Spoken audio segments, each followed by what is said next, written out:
Je vous rappelle que la semaine prochaine, nous aurons notre semaine des miracles du lundi 19 au vendredi 23 à 21h, heure de Paris. Mettez-vous dans la foi, priez pour cette semaine, jeûnez si vous l'avez à cœur. Nous croyons que le Seigneur va faire quelque chose, nous croyons que le Seigneur va intervenir dans votre vie. Attendez-vous à Dieu avec nous et on se donne rendez-vous la semaine prochaine sur EMCI TV et sur YouTube à 21h, heure de Paris pour notre semaine des miracles.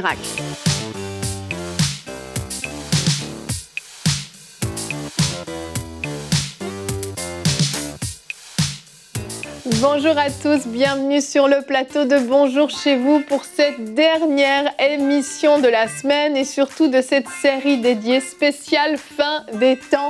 On a parlé toute cette semaine du retour de Jésus, de tout ce qui va se passer. Et aujourd'hui, on pensait utile de pouvoir se rappeler que peut-être demain, il sera trop tard. Tant que nous sommes ici, tant que nous sommes vivants, tant que le Seigneur Jésus n'est pas revenu nous chercher, nous devons travailler et sans nous relâcher. Et on en parle aujourd'hui avec Frank et Jérémy. Hello messieurs. Hello Evelyne. Bonjour Evelyne. Aujourd'hui, on va parler donc d'un thème très important. On ne sait ni l'heure ni le jour, on l'a vu cette semaine, mais ce qu'on sait, c'est qu'on est ici sur cette terre et nous devons persévérer, nous devons travailler. Ouais. Le Seigneur nous a confié des missions, a confié des appels à certains d'entre nous et nous devons foncer dans cet appel. Ouais. Et nous aurons aujourd'hui la rubrique C'est mon histoire avec le témoignage de l'évangéliste Mario Massicotte avec lequel on a été toute la semaine. Il nous partage aujourd'hui son témoignage de conversion, mais aussi comment cette passion pour la fin des temps est née. C'est une passion quand même un peu originale, hein, on va pas se le cacher, mais vous verrez que c'est le Saint-Esprit qui lui a communiqué cette passion. On découvrira son témoignage en deuxième partie d'émission, mais pour l'instant nous allons commencer avec persévérance et sans nous relâcher dans cette émission avec la pensée du jour.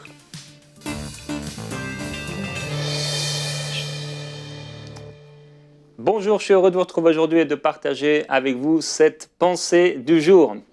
Dans la Bible, il y a un homme dont l'apôtre Paul va parler qui s'appelait Onésime. Il dit que cet homme qui était pourtant un serviteur, son but était de servir les gens qu'il avait employés, avait été autrefois inutile. Il avait été employé pour être utile, mais il était inutile. Il n'était pas en train de répondre à ce pourquoi il avait été employé. Mais l'apôtre Paul, à un moment, va encourager son maître, son employeur, on va dire, à pouvoir le récupérer, l'utiliser, parce qu'il dit « mais maintenant, il m'est utile ». Et cet homme qui autrefois avait été inutile est devenu utile. Dans l'Église et dans le royaume de Dieu, il y a deux types de personnes. Il y a ceux qui sont utiles et qui ont comme objectif et comme but dans la vie de servir Dieu. Et il y a les autres. Les autres sont en fait des personnes qui sont des spectateurs. Ce sont des gens qui regardent les choses se passer devant eux. Ce sont les gens qui arrivent à l'église et qui n'ont rien fait pour que l'église, la réunion, puisse avoir lieu. Ce sont des gens qui sont constamment bénéficiaires de ce que les autres font et eux ne font, entre guillemets, jamais rien pour le royaume de Dieu. Malheureusement, ces personnes-là occupent la terre quelque part inutilement.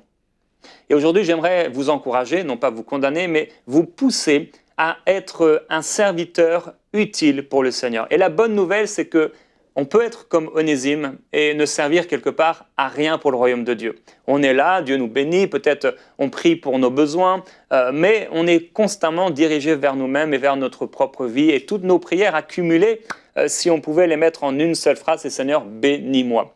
Si c'est votre cas, ça peut changer.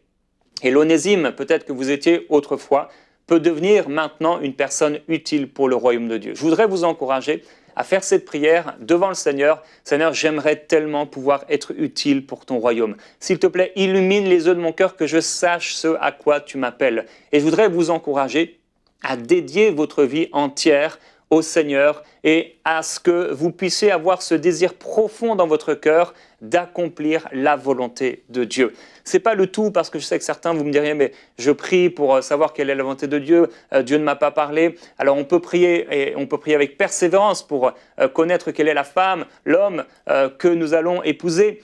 Mais quand il s'agit d'accomplir la volonté de Dieu, où là, ce n'est pas quelque chose dont on va être, entre guillemets, bénéficiaire, en tout cas sur le coup, il est parfois plus difficile d'être persévérant. Mais je veux vous encourager à prier régulièrement. Seigneur, je veux faire ta volonté. Et une fois que vous avez capté quelque chose de la volonté de Dieu, la parole de Dieu dit tout ce que ta main trouve à faire, fais-le. La parole dit également qu'il est maudit celui qui fait l'œuvre de Dieu avec négligence. Vous avez été plantés sur la terre, dans le royaume de Dieu, comme Adam dans le jardin d'Éden, qui pourtant était dans la perfection. Le péché n'était pas encore arrivé, mais il était là pour travailler, cultiver et garder le jardin. Il travaillait dans la bénédiction. Et vous pouvez, vous aussi, travailler dans la bénédiction alors que vous avez rencontré le Seigneur Jésus-Christ. Dieu attend de votre part un travail effectif. Sachez que Dieu est un Dieu de responsabilité. Il est un Dieu qui attend de notre part que nous puissions travailler activement dans son royaume. Et il y a plein de paraboles dans les évangiles qui nous parlent de cela. Le Seigneur nous compare toujours le royaume de Dieu à un maître de maison ou à un employeur ou un patron d'entreprise qui est là et qui laisse à ses employés ou aux gens de la maison quelque chose à faire. Et aujourd'hui, Dieu vous appelle à faire quelque chose pour son royaume. Amen, amen. Et tu as parlé de persévérance dans ta pensée et souvent c'est ce qui manque en fait. On peut avoir un certain zèle au début, on débute quelque chose, on est motivé par quelque chose, on commence peut-être à aller témoigner dans les rues ou on commence une œuvre ou quelque chose et puis en fait on manque de persévérance et on s'arrête et très vite le diable vient justement nous accabler avec certaines pensées, tu vois, tu fais rien, tu portes pas de fruits, ça sert à rien ce que tu es en train de faire, ne continue pas et puis on se relâche.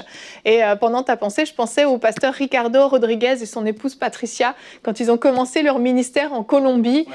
Ils pouvaient vraiment avoir l'impression d'être inutiles. Ils allaient dans les rues, ils témoignaient, aucun fruit, zéro, pas une âme de sauvée. Et ça a duré pendant des années. Ils ont persévéré. Et aujourd'hui, leur ministère, c'est la plus grande église hispanophone au monde. Donc c'est grandiose au fond. Et c'est un ministère qui a persévéré, qui a voulu être utile, qui a voulu porter du fruit et qui a décidé de ne pas se relâcher malgré tout parce qu'il savait que les temps étaient courts et qu'il fallait amener le plus grand nombre d'âmes au Seigneur. Et avant qu'on continue cette discussion, le pasteur Ricardo nous a fait une vidéo, vous l'avez peut-être déjà vue sur notre site internet, mais je voulais pouvoir vous la montrer aujourd'hui. Vous le savez, on est en pleine campagne de dons et le pasteur Ricardo Rodriguez, que Jérémy connaît un petit peu plus, moi personnellement je ne le connais pas, mais c'est un homme, un serviteur de Dieu qu'on apprécie beaucoup à MCI TV. On diffuse son émission Avivamiento sur la chaîne et il a eu à cœur vraiment de pouvoir soutenir l'œuvre de MCI TV et il nous a enregistré un mot qui nous a beaucoup touchés. Donc je vous laisse le découvrir tout de suite en vidéo.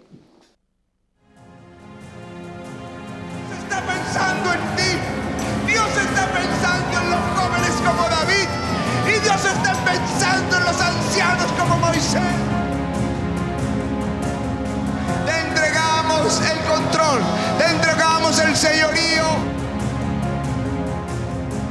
Je vous bénis. Je suis le pasteur Ricardo Rodriguez du Centre mondial de réveil à Bogota en Colombie. Cela fait 28 ans que cette œuvre a démarré, à partir d'une petite église de 70 personnes pour devenir l'église hispanique la plus grande au monde. Un puissant mouvement de l'esprit. La raison de cette croissance n'est pas liée à une stratégie ou à une méthode. C'est la visitation de l'Esprit Saint dans ce lieu. C'est le lieu que nous voulons lui donner. C'est le lieu où des milliers de pasteurs viennent chaque année pour recevoir la rivière de Dieu. L'Esprit du Seigneur est en train d'avancer depuis l'Amérique latine. Mais je sens que cette onction, je sens qu'il y a un vent frais pour le monde francophone. Je crois que cette langue fait partie des prochaines langues et dialectes que Dieu va toucher. La langue de l'Esprit qui sera parlée est le français. Ainsi, préparez-vous en Afrique, préparez-vous en France, préparez-vous au Canada, car nous sommes à la porte d'un grand déversement de l'Esprit Saint. Dans ces temps de pandémie, je crois qu'il faut que le monde apprenne une leçon, et spécialement l'Église. Nous ne pouvons pas avoir de limite. L'Église ne peut pas se limiter à un auditorium, même aussi grand que celui que le Seigneur nous a permis d'avoir à Bogota, en Colombie. Nous devons aller à travers la télévision, les réseaux, là où nous rejoignons déjà des millions de personnes lors de chaque réunion. Et je crois que MCI TV joue un rôle extrêmement important dans cette époque de l'histoire. Vous êtes les porteurs de la bonne nouvelle à des millions de personnes dans la langue dans laquelle Dieu peut entendre ce que l'Esprit accomplit partout sur la terre. Nous voulons donner tout notre soutien à EMCI TV. C'est le canal chrétien de langue française le plus grand au monde. Ils rejoignent toute l'Afrique francophone, la France, le Canada, et ils apportent le message de l'évangile de Jésus-Christ. J'ai vu la vidéo qui montre comment ils sont en train de faire la gigantesque construction de la chaîne. Et je crois que nous devons tous les soutenir, alors qu'ils cherchent 3500 héros qui s'engagent à donner 1000 € pour terminer la construction de la chaîne chrétienne francophone la plus grande. Alors, allons vers ces temps de conquête, vers ces temps d'avancement. Le règne des cieux ne s'arrêtera pas, alors que Dieu bénisse ses héros.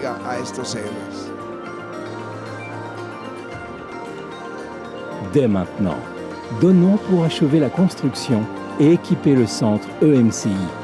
Pour faire votre don, rendez-vous sur emcitv.com/3500. Vous pouvez donner en une seule fois ou en plusieurs mensualités. Dans le Nouveau Testament, l'apôtre Paul encourageait les personnes qui avaient eu à cœur de participer à une campagne de dons en faveur des pauvres à Jérusalem et de ceux qui étaient dans le besoin, à aller jusqu'au bout de leur désir de soutenir. Et ici et là, dans le Nouveau Testament, on peut voir l'apôtre Paul également, qui encourageait les gens à servir, à donner, à faire du bien, à prendre soin des invités, de ceux qui venaient, etc. Et finalement, à être utile dans le royaume de Dieu. Et il y a une chose avec laquelle on peut être utile dans le royaume de Dieu, c'est avec nos finances. On peut, certaines personnes se cachent derrière les finances pour ne pas se servir de manière concrète en action, mais on peut aussi vraiment servir Dieu avec nos finances. Et la parole nous encourage aux riches, entre autres, et les riches, ce n'est pas seulement ceux qui ont des châteaux et des grandes maisons, mais c'est tous ceux qui ont assez et plus qu'assez pour se nourrir et au-delà, et à faire du bien avec leur argent, à être riche en œuvres et en dons et à faire du bien. Et je voudrais vous encourager à être utile au Seigneur dans l'œuvre EMCI. Si vous avez été un jour béni, touché, si vous croyez que cette œuvre vient de Dieu, et elle vient de Dieu, à soutenir de manière concrète ce ministère EMCI. Et c'est tellement extraordinaire, j'y pensais encore tout à l'heure, quand même ces 8000 partenaires qui soutiennent chaque mois EMCI, c'est un véritable miracle, c'est extraordinaire, il n'y a pas de don qui soit trop petit. Mais par rapport à cet objectif qui est important, c'est 3,5 millions, c'est un grand montant, un gros montant, mais ensemble on peut y arriver. Amen. On peut vraiment y arriver, c'est déjà super de voir, il y a plus de 1000 personnes qui se sont ajoutées à ces héros, et comme je le dis à chaque fois, j'en ai parlé dans Prière inspirée, il y a des héros qui le sont par la prière, et vous l'êtes tous si vous priez pour cette œuvre. Et il y a aussi des héros qui le sont par les finances. Et on peut devenir un héros en soutenant 1000 €. Alors 1000 €, quelqu'un dira, moi j'ai pas du tout 1000 €, Jérémy, je vis avec 100 €, peut-être $50 US par mois, comment je peux faire? Bien, c'est pas grave. Il n'y a pas de condamnation, il n'y a pas de forcing, jamais à MCI on l'a fait. Donc vous êtes un héros par la prière. Priez pour que cette campagne de dons réussisse. Par contre, si vous avez la possibilité financière, ou alors que vous pouvez vous mettre dans la foi pour que Dieu intervienne dans votre vie afin de pouvoir donner, parce qu'il donne au semeur, et le semeur, ce n'est pas celui qui a l'argent, c'est celui qui a la mentalité, eh bien, il lui donne de quoi semer. Ça veut dire qu'au début, il ne l'a pas de quoi semer. Donc si vous êtes dans cette disposition-là, Dieu va vous donner de quoi semer. Et c'est extraordinaire parce que oui, quand on sera au ciel, on ne pourra plus semer. On ne pourra plus sortir des euros, des USD ou de l'air canadien ou des francs suisses ou je ne sais quoi. On ne pourra plus parce que l'argent n'existera plus. Mais aujourd'hui, pendant qu'on est sur la terre, cet argent qui est peut-être en train de dormir ou qu'on a prévu peut-être pour faire autre chose, mais si Dieu nous met à cœur, il faut que tu puisses soutenir cette vision. On aura une récompense. Et Dieu va nous récompenser pas comme un homme peut récompenser. Et quand on arrivera devant lui et qu'on aura cette couronne qui nous a été réservée, il y aura aussi une partie de cette récompense qui aura été donnée parce qu'on aura obéi à Dieu par rapport à nos finances. Donner notre dîme et encourager notre église locale, c'est bien et c'est tout à fait normal. On devrait le faire chaque mois. Maintenant, il y a des œuvres comme EMCI qui portent un fruit extraordinaire. Et il est aussi normal de pouvoir soutenir cette œuvre. Et je veux remercier vraiment de tout cœur tous ceux qui apportent des dons, quel que soit le montant, que ce soit ponctuel, que ce soit mensuel, pour tout ce que vous faites pour MCI. Et je prie qu'ensemble, on puisse encore aller de l'avant et soutenir par ce don de 1 000 € ou plus cette grande vision de MCI, afin qu'on puisse ensemble achever la construction du centre et l'équiper pour la gloire de Dieu. Et vous en serez bénis, je le crois, vous et vos familles. Amen, amen. Vous pouvez donc aller sur emcitv.com/3500 et vous pouvez donner en une fois ou en plusieurs mensualités si c'est plus en accord avec votre budget. Mais oui, merci pour votre soutien. Frank, tu veux dire un petit mot avant qu'on découvre la rubrique de l'évangéliste Mario? Je trouve que j'ai bien habillé cette émission. C'était parfait. C'était parfait. Non, un petit mot vite fait, c'est que Jérémie parlait de récompense pendant ce dernier mot qu'il a donné. Et Dieu est tellement bon qu'en fait, vous savez, les hommes, comment on fonctionne, c'est qu'on travaille toute notre vie pour une petite retraite, parfois qui va durer 10 ans, tout dépendamment à l'âge à laquelle vous allez mourir et à laquelle vous prenez votre retraite. Mais Dieu nous donne cette opportunité de le servir pendant qu'on est vivant ici sur la terre, pour que par la suite, pour l'éternité, on puisse avoir des récompenses extraordinaires qui ne vont jamais périr ni quoi que ce soit. Et comment est-ce qu'on peut servir Dieu pendant qu'on est ici, dans ce corps de chair? Ben, c'est au travers du service à l'Église, au travers des dons financiers, etc., et soutenir son œuvre. Mais Dieu est tellement bon et il est fidèle pour se rappeler de tout ce que vous aurez fait pour lui, pour son œuvre et pour son nom. Amen, amen. On va découvrir maintenant la rubrique « C'est mon histoire » avec le témoignage de l'évangéliste Mario Massicotte.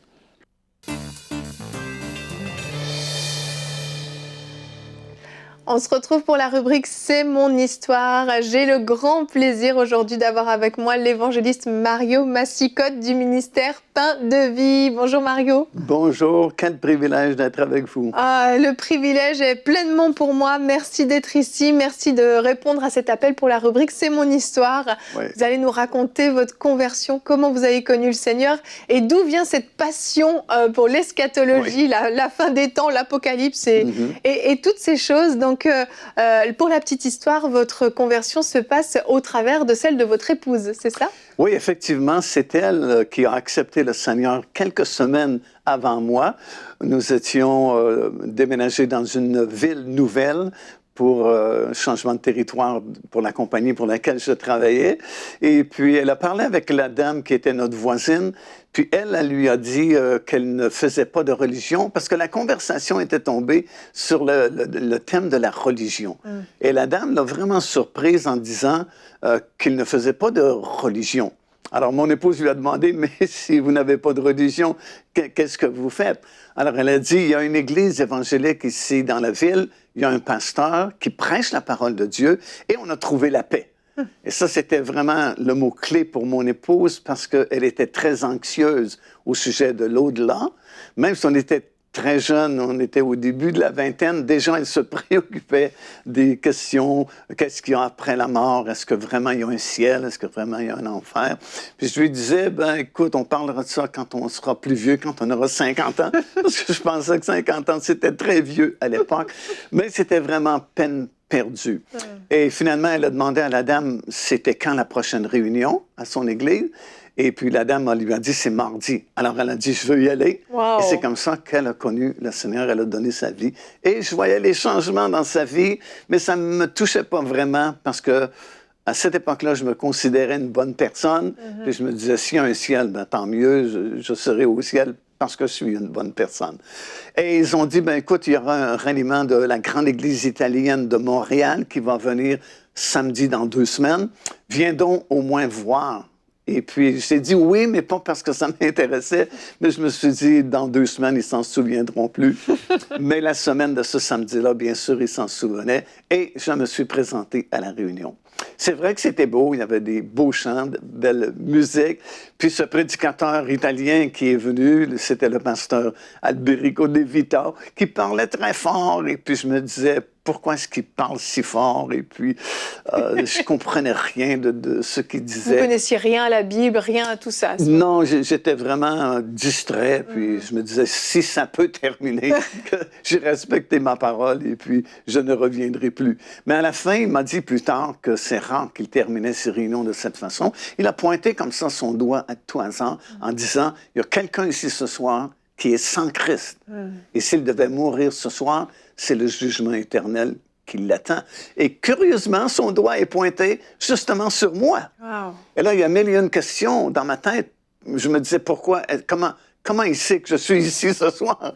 Et puis là, c'est comme si le Saint-Esprit, que je ne connaissais pas à l'époque, a placé une conviction solide sur moi. Et il m'a fait comprendre que mon problème, c'est pas que j'étais une bonne personne ou une mauvaise personne ou que j'avais commis beaucoup de péchés ou peu de péchés. Mon problème, c'est que j'étais sans Christ. Et tout ce que je voyais, c'est ces deux mots-là qui étaient comme des néons dans la nuit qui scintillent. Et tout ce que je voyais, c'est sans Christ, sans Christ, sans Christ. Et pour la première fois vraiment de ma vie, j'ai réalisé que j'étais un pécheur et que oui, j'étais sans Christ. Et je devais faire quelque chose, mais je ne savais pas quoi faire. Alors, j'ai perdu le fil de la réunion. Je ne savais plus qu'est-ce qui se passait dans la réunion. Et on m'a dit plus tard que le pasteur de Vito avait fait un appel pour la guérison divine. Alors, j'ai vu les gens se lever ici et là, former une grande allée dans l'allée principale de l'Église, et puis s'avancer jusqu'au pasteur qui priait pour leur guérison. Alors, me voilà dans la ligne des malades, sans être malade. Et quand ce fut mon tour, me présenter devant le pasteur, je pense qu'il a voulu me demander quelle était ma maladie. Mais c'est comme si le Saint-Esprit l'a arrêté. Il a simplement mis sa main sur ma tête et il a dit, « Seigneur, sauve-le ce soir. » Wow. Et à ce moment précis, c'est comme si un fardeau a été soulevé de mes épaules et comme une joie qui est entrée en moi. Et c'est comme ça que j'ai donné ma vie au Seigneur Jésus-Christ ce soir-là, de façon vraiment radicale, et puis à cause de la conviction du Saint-Esprit. C'est magnifique. Alors, c'est merveilleux. Le mardi suivant... Moi, souvent, j'ai été baptisé du Saint-Esprit dans la réunion, parce qu'il y avait beaucoup de réunions à cette époque-là, durant la même semaine. Puis on s'est attaché, bien sûr, aux frères et sœurs de cette assemblée. Et là, on parlait d'une grande prophétie qui venait de s'accomplir. Et moi, ça m'a interpellé parce que je n'avais jamais lu la Bible de ma vie. Et je pensais que la Bible, c'était un livre qui parlait de religion. Et ce n'est pas un sujet qui m'intéressait particulièrement. Mais là, de savoir que la Bible contenait des prophéties qui s'accomplissaient à notre époque, là, ça m'a interpellé. Et puis, ça m'a vraiment, vraiment intéressé. Puis, dans cette église où on a accepté le Seigneur, c'était un pasteur vraiment très particulier. Chaque nouveau qui acceptait le Seigneur devait conduire les chants au moins une fois. OK. Et prêcher au moins une fois. Et à cette époque-là, il y avait beaucoup de réunions. Il y avait le dimanche matin, c'est la grande réunion du pasteur où tout le monde est là. Dimanche soir, il y avait une réunion. Mardi soir, la réunion mi-semaine. Et le jeudi soir, c'était la plus petite réunion, la réunion de la jeunesse. OK. Et puis, il te faisait débuter, bien sûr, à la plus petite réunion. Si tu avais du succès, tu avais une promotion le mardi. Si tu étais bon le mardi, tu avais la grande promotion le dimanche soir, mais jamais le dimanche matin. C'était réservé au pasteur. Alors, mon tour est venu. J'ai conduit les chants et on m'a pas redemandé. Alors, j'ai compris que je n'étais pas appelé comme conducteur de chant. Mais ça ne me dérangeait pas parce que je ne suis pas musicien. J'aime bien la musique, mais je ne suis pas un musicien. Alors, ça ne me troublait pas du tout. Et mon tour est venu pour une première prédication. Je ne sais pas si quelqu'un a déjà fait une première prédication, mais c'est du travail, mon ami, de préparer une première prédication. Alors, j'avais des notes et des notes et des notes. Tellement de notes que j'aurais pu tenir, je pense, durant tout le règne de Milan. Alors, je me présente et puis je pense que dans l'espace de 5 minutes, j'avais épuisé toutes mes notes. C'est pas vrai. J'étais mélangé, je ne comprenais même pas ce que je prêchais. Un véritable fiasco. Alors, je me suis dit, c'est bien, parce que je ne me suis jamais vu non plus comme un prédicateur. Tant mieux. Alors, c'est réglé, ni conducteur de chant, ni prédicateur de la parole. Mais à ma grande surprise, le pasteur m'a invité une deuxième fois. Oh! Alors encore beaucoup de travail, beaucoup de notes. Quelqu'un disait à l'époque qu'il n'y a pas d'inspiration sans transpiration. C'était vrai. J'ai beaucoup travaillé pour construire un message, mais c'était aussi mauvais que la première fois. Et je pense qu'il m'a demandé une troisième fois, et c'était pas mieux. Mais là, je lui ai dit, pasteur, ne me demandez plus parce que vraiment, c'est pas ma place. Je ne serai jamais un prédicateur. C'est humiliant pour moi. Je suis mal à l'aise. Et j'ai dit, même si vous m'invitez encore une fois, je vais vous dire non. Okay. Alors, le pasteur a dit, je comprends très bien, je te demanderai plus. Alors, cette année-là, des amis qu'on s'était fait à l'Assemblée nous ont invités dans un camp meeting aux États-Unis, dans l'État de New York. Alors, nous sommes allés avec eux, pendant toute une semaine, réunion le matin et le soir. C'était vraiment merveilleux. Un matin, en sortant de la réunion pour aller à la cafétéria, il y a une dame qui nous croise, mon épouse et moi, et elle me dit à moi en anglais, « Es-tu un prédicateur? » Oh, j'ai dit non. Elle dit, « T'inquiète, un jour, tu vas en devenir un. » Oh. Et j'ai dit à mon épouse en sortant, est-ce possible de se tromper à ce point? Pauvre dame, si elle savait que ça s'est réglé avec le Seigneur, et c'est réglé avec notre pasteur.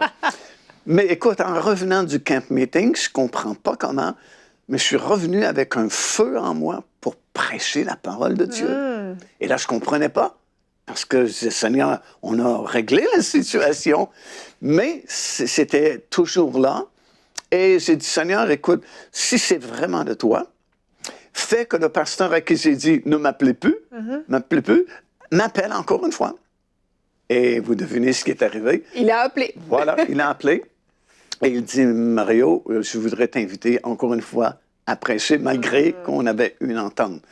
J'ai prêché encore une fois, mais j'ai dit, on avait réglé la question, il me semble. Et le pasteur de cette assemblée avait une grosse voix rauque. Il disait, mais c'est le Saint-Esprit. Wow! J'ai dit, alors là, si c'est le Saint-Esprit, qui suis-je pour m'opposer au Saint-Esprit? Oui. J'ai dit, d'accord, je vais faire un autre message. J'ai dit, pour quand voulez-vous que je prêche à nouveau? Alors, je m'attendais à ce qu'il me dise de jeudi prochain ou jeudi dans 2 semaines. C'était la plus petite réunion. Il me dit dimanche matin prochain. Oh! J'ai dit, mais dimanche matin, mais c'est votre réunion, pasteur. Il dit, c'est ce que le Saint-Esprit a dit. Oh! Alors, écoute, si j'avais de la difficulté le jeudi soir, j'étais terrifié de prêcher le dimanche matin. Écoute, c'est la grande réunion. Alors, je prépare note, et puis je me présente. Et à cette époque-là, les invités étaient assis sur la plateforme. Et je voyais toute cette foule qui me regardait. Et je lisais dans leurs yeux, « Qu'est-ce que tu fais là, massicotte? » Et peut-être qu'il y avait des gens qui m'avaient vu certains jeudis soirs. Ils se sont dit, on ne va pas se taper ça encore ce matin. Alors je me suis dit, Seigneur, il faut que ça fonctionne, il faut que ce soit bon. Alors je me présente, je commence à prêcher. Et c'est aussi mauvais que les 2 ou 3 fois. Je dis, Seigneur, je me suis fait avoir. C'était pas toi qui me parlais, c'était des émotions. Et en disant cela, pour la première fois, j'ai ressenti l'onction du Saint-Esprit venir sur moi pour prêcher la parole. Et la meilleure façon que je peux l'expliquer, c'est comme s'il y avait quelqu'un au-dessus de moi qui tenait un gros chaudron d'huile tiède et qui déversait cette huile sur moi et ça coulait de la tête jusqu'à la plante de mes pieds. Et soudainement, je suis libéré du lutrin parce que j'étais limité à gauche, à droite du lutrin. Je bouge sur la plateforme et je prêche un message que je n'avais pas préparé. Wow. Et je me suis dit, wow, qu'est-ce qui se passe? Et c'est comme ça que j'ai été appelé à prêcher la parole du Seigneur. Wow. Et bien sûr, je me suis intéressé beaucoup à l'eschatologie parce que ça m'avait touché, ça m'avait vraiment interpellé dès les premières réunions quand on a fréquenté cette assemblée. Et puis le Seigneur nous a dirigés à prêcher dans de nombreux pays, faire des émissions de radio, faire des émissions de télévision. Jusqu'à aujourd'hui, Dieu a été vraiment fidèle. On a vu des dizaines et des dizaines de milliers d'âmes accepter le Seigneur Jésus, beaucoup de guérisons, délivrances. Et puis, c'était merveilleux vraiment de suivre le Seigneur pendant toutes ces années. Wow, magnifique témoignage. Merci beaucoup de nous l'avoir partagé. Merci pour ce ministère Pain de vie qui porte énormément de fruits. Et merci d'être venu dans la rubrique C'est mon histoire. Merci beaucoup. Un magnifique témoignage. Et avant de vous laisser, j'aimerais juste qu'on regarde notre verset du jour qui aujourd'hui est dans Jean 9 au verset 4. Il faut que je fasse, tandis qu'il est jour, les œuvres de celui qui m'a envoyé. La nuit vient où personne ne peut travailler. Que ce verset puisse parler à quelqu'un aujourd'hui, c'est notre prière. Merci à vous tous de nous avoir suivis. Merci pour votre fidélité. Merci pour votre soutien à cette œuvre et merci pour votre travail pour le royaume de Dieu. Nous le savons que vous portez du fruit dans différents domaines de vos vies. Vous êtes précieux. On se retrouve la semaine prochaine. On vous donne rendez-vous pour notre semaine des miracles dès lundi à 21h heure de Paris sur YouTube, sur la chaîne EMCI TV, sur les différents canaux de diffusion. Vous pouvez nous suivre également sur Apple TV, sur Roku. Vous le savez, en streaming. On se donne rendez-vous la semaine prochaine. Ne manquez pas ce grand événement. Soyez bénis et bon week-end.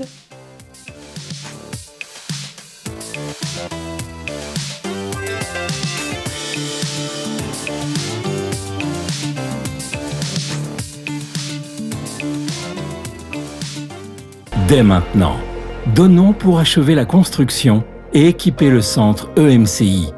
Pour faire votre don, rendez-vous sur emcitv.com/3500. Vous pouvez donner en une seule fois ou en plusieurs mensualités.